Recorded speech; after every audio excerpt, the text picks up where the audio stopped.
Mbote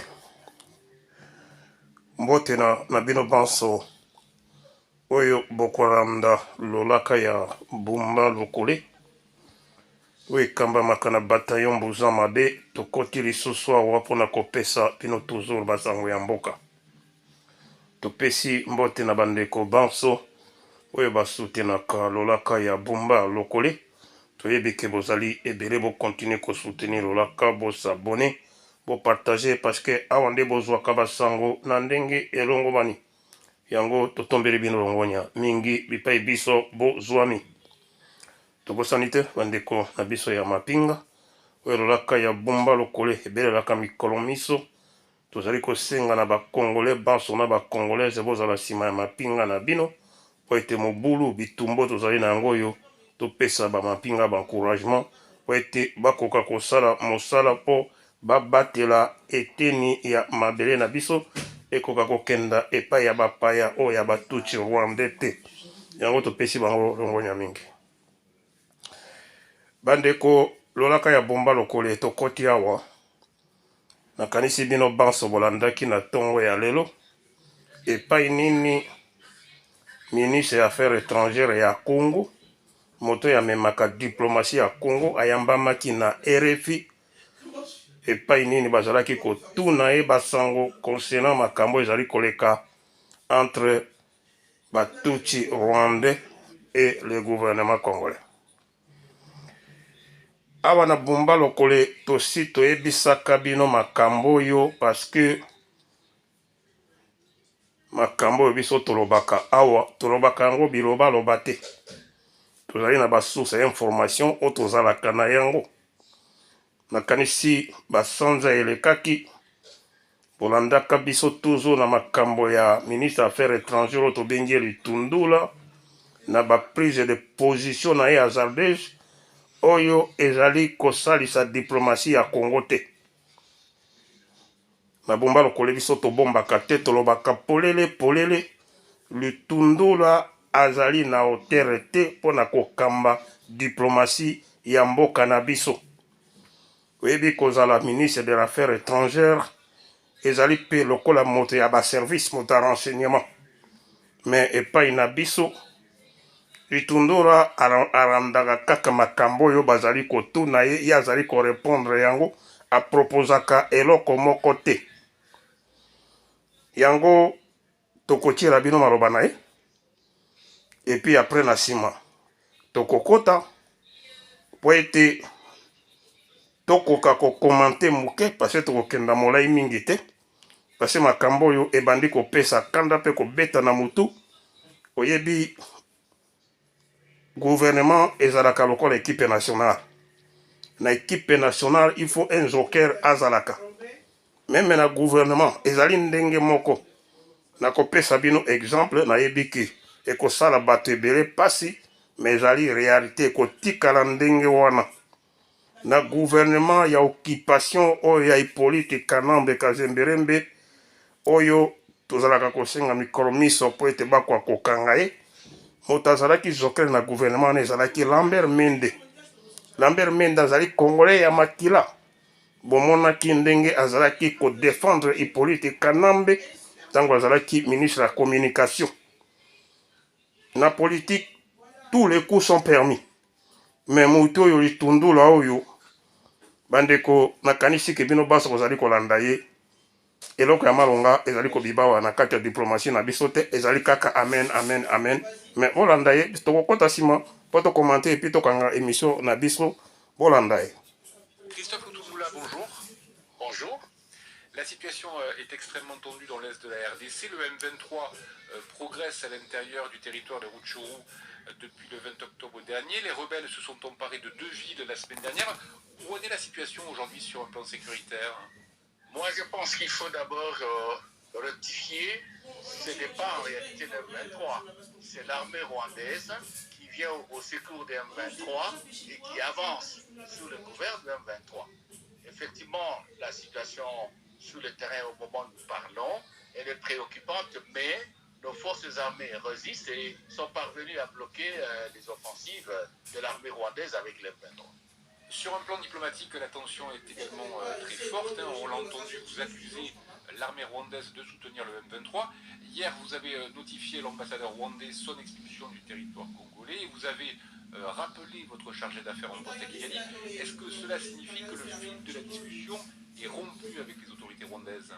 Écoutez, qu'il s'agisse des discussions, qu'il s'agisse de la relation entre notre pays et le Rwanda, la relation entre les hommes de manière générale, l'élément fondamental, c'est la confiance et l'intérêt mutuel. Pour l'instant, les autorités rwandaises nous ont démontré que nous n'avions pas de raisons de leur faire confiance et que leurs intérêts sont diamétralement opposés aux nôtres. Y aura-t-il une évolution qui va encourager le dialogue? Nous le souhaitons bien parce que nous sommes tous de la même région.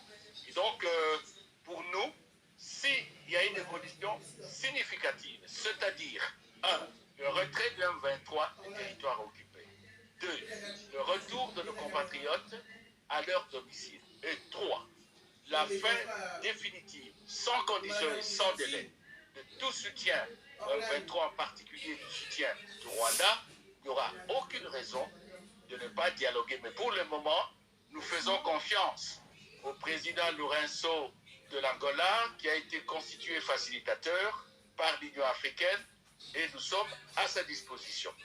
L'EAC, la communauté des États d'Afrique de l'Est, doit prochainement déployer une force régionale dans l'Est de la RDC, mais elle se heurte à des problèmes de financement et de commandement. Ces problèmes peuvent-ils être rapidement surmontés selon vous? Le problème de commandement ne se pose pas. Tous les chefs d'État qui étaient aux différents conclaves de Nairobi se sont accordés pour que ce soit un officier général, pour ne pas dire le chef d'état-major des forces armées du Kenya. Il n'y a pas de problème. D'ailleurs, ils ont déjà un siège à Goma. Le problème de financement, il est en train d'être résolu parce que nous-mêmes, la RDC, nous avons donné une contribution très importante. Donc, je pense que cessamment, peut-être au courant de la semaine, ça sera chose faite, le déploiement, l'opérationnalisation de cette force, du moins dans un premier temps. Il y a des pays, particulièrement le Kenya, qui est disposé, qui est même disponible. Ça veut donc dire que cette force pourrait commencer à être déployée dès cette semaine, c'est ce que vous nous dites là? Effectivement, il y a beaucoup de chances qu'il en soit ainsi. Le général angolais Joao Masson vient d'être nommé à la tête d'une équipe de vérification ad hoc chargée d'examiner les accusations que se portent les Quand va-t-il débuter précisément sa mission, monsieur le ministre? Je sais que nous avons aussi désigné notre officier de liaison.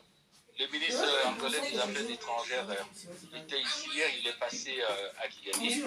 J'espère que Kigali va désigner aussi l'officier de liaison. Ce que je sais, c'est que les observateurs angolais, qui sont dirigés par le général angolais, sont prêts à se déployer, je ne crois pas cette semaine. Ils vont s'établir à Goma, c'est connu. Donc, les choses sont prêts, il reste la désignation de l'officier de liaison du Rwanda. Un mot sur l'élection de Lula au Brésil. Comment réagissez-vous à cette victoire? Est-ce que son succès peut permettre, selon vous, de mieux défendre à l'échelle internationale les grands bassins forestiers mondiaux? Bon, c'est la victoire de la démocratie. Je félicite les Brésiliens. C'est un pays qui a un ancrage aujourd'hui certain dans la démocratie. Je ne pense pas qu'il y a des raisons pour qu'ils ne s'intègrent pas dans la dynamique de la défense patrimoine écologique que nous partageons de tous là où chacun se trouve. Nous espérons qu'il va apporter un peu plus d'énergie, parce qu'un plus quand il vient, pour que la cause que nous défendons tous soit entendue de ceux qui sont pollueurs. Christophe Lutundula, merci. Matondo bandeko nakanisi que entretien oyo ezalaki entretien te ya bumba lokole na RFI, ezalaki entretien entre ministre na biso ya affaires étrangères oyo azali komema politique ou bien diplomatie na mboka na biso.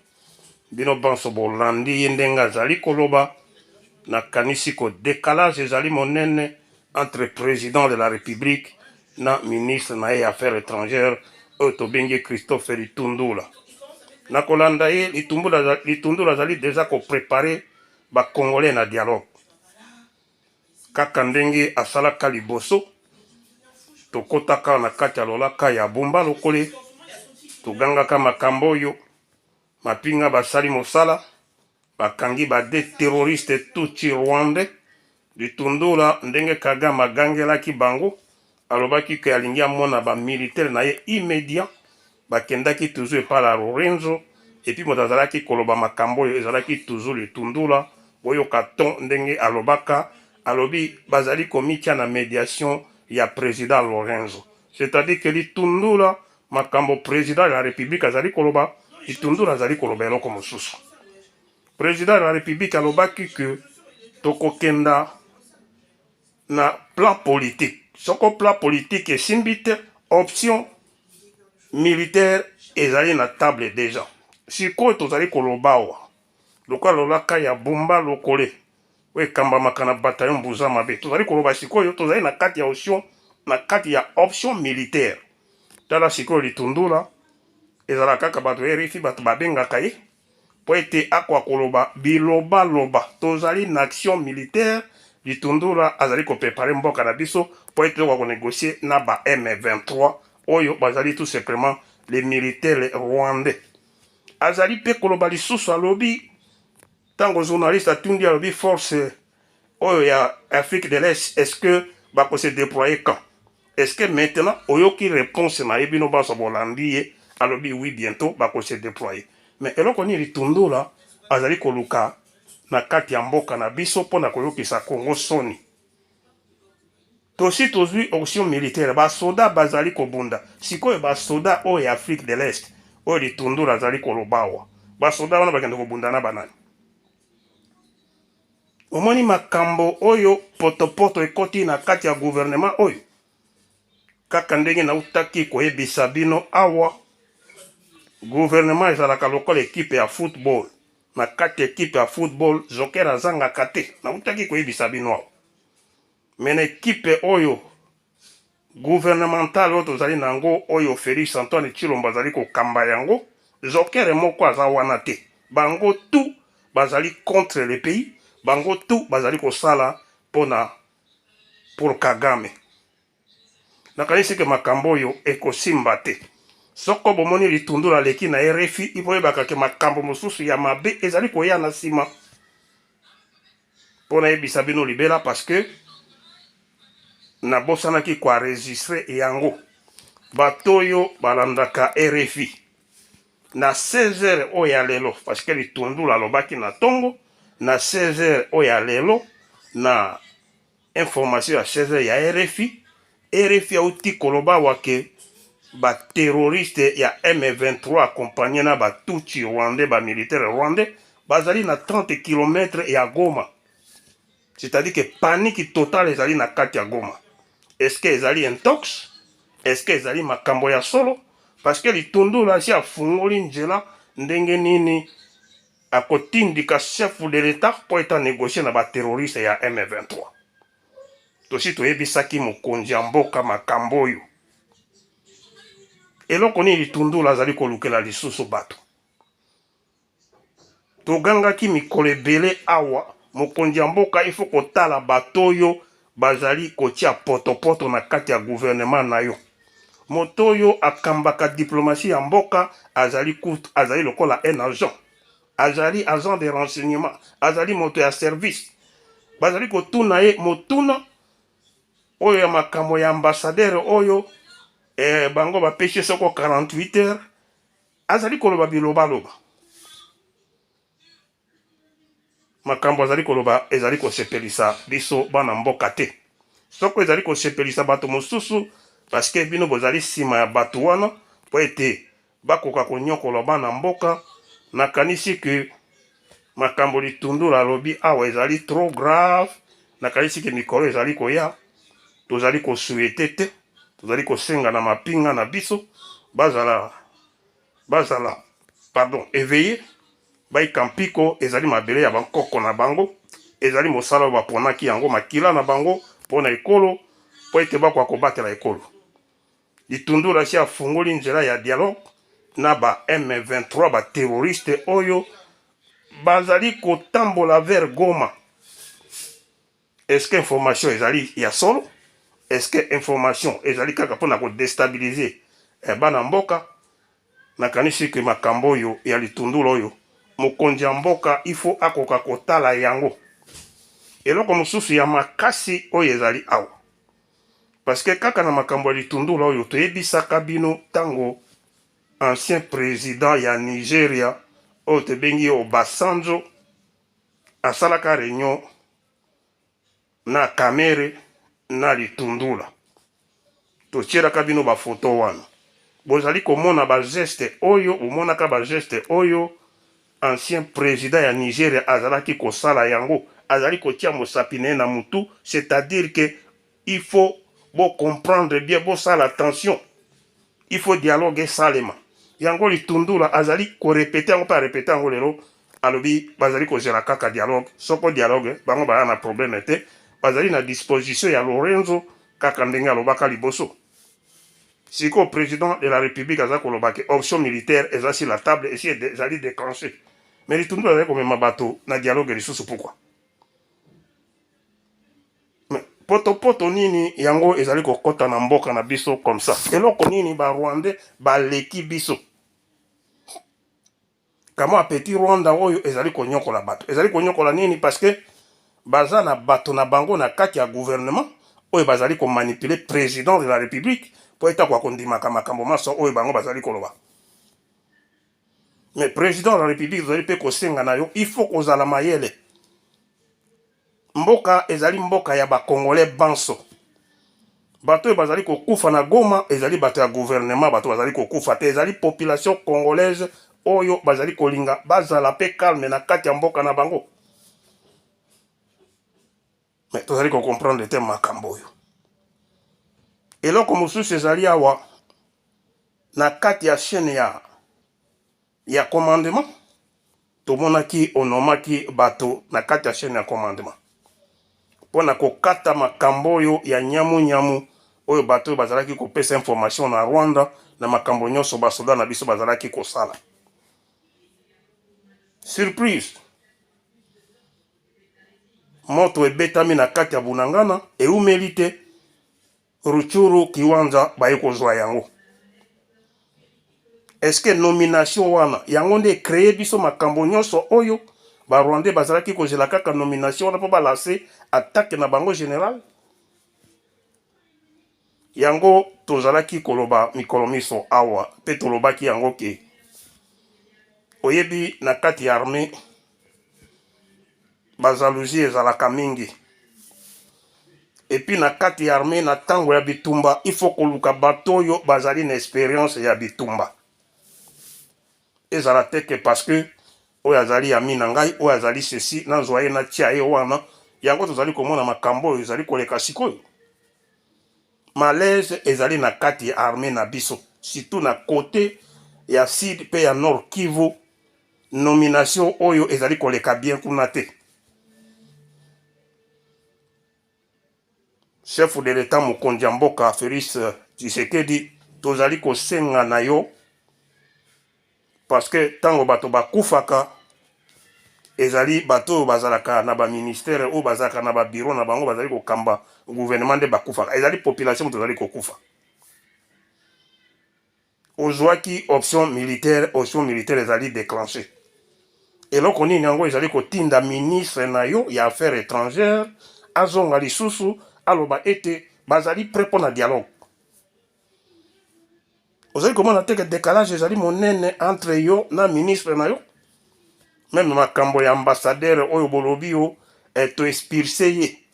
Rwanda ezali makambo ya expulsion te. Rwanda ezali ko kata relation diplomatique na bango. Ezala même en Assemblée nationale. Ba député d'origine rwandaise bazali kuna. Maintenant tu kobima na makambo yo.